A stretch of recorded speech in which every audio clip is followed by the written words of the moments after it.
My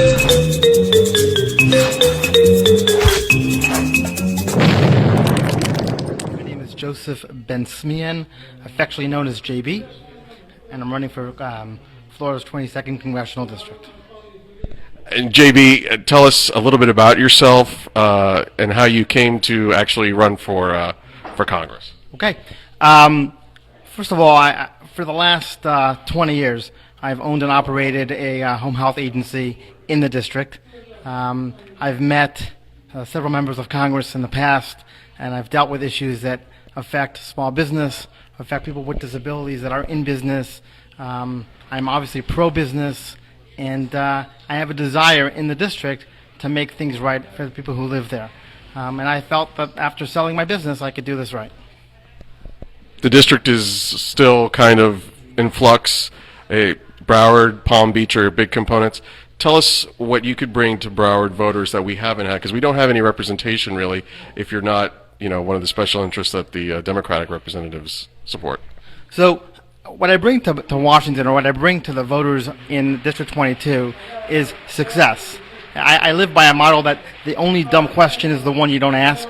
I live by a motto that education is freedom. I live by a model that when the President of the United States comes to Lynn University, which is in District 22, and says, Iran will never get a nuclear bomb, I don't have to ask my constituency, what should I do? He lied in my backyard.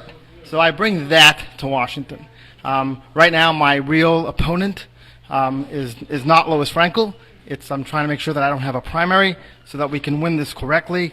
I think Lois Frankel, I think her days are numbered. I think she tried well and she did the best she could, but there's better out there, and I hope to be in Washington in 2016.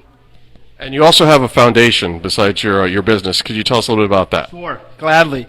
I was born with cerebral palsy, and my parents were told that I would never walk or talk.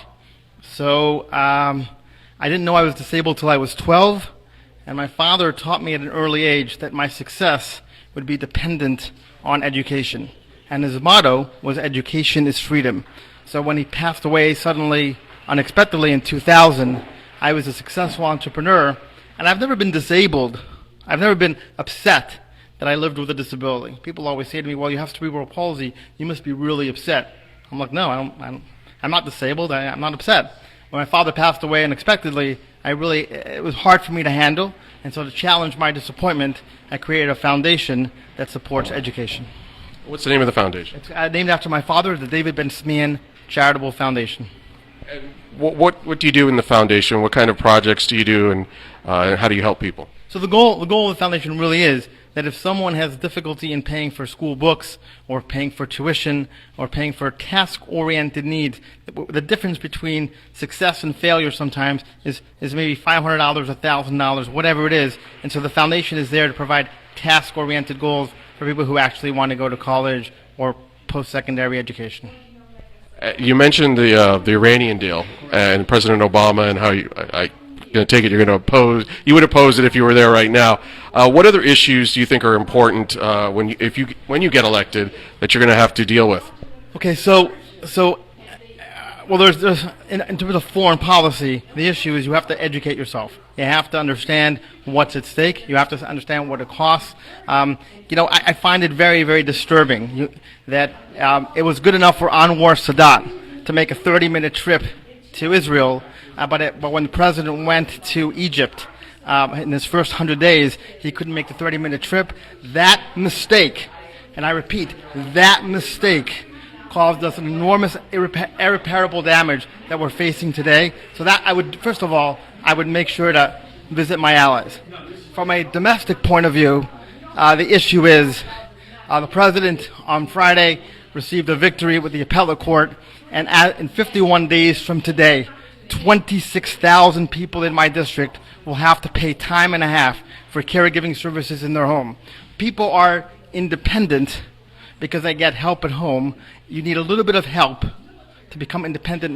You need help 10% of the time to be independent the other 90%.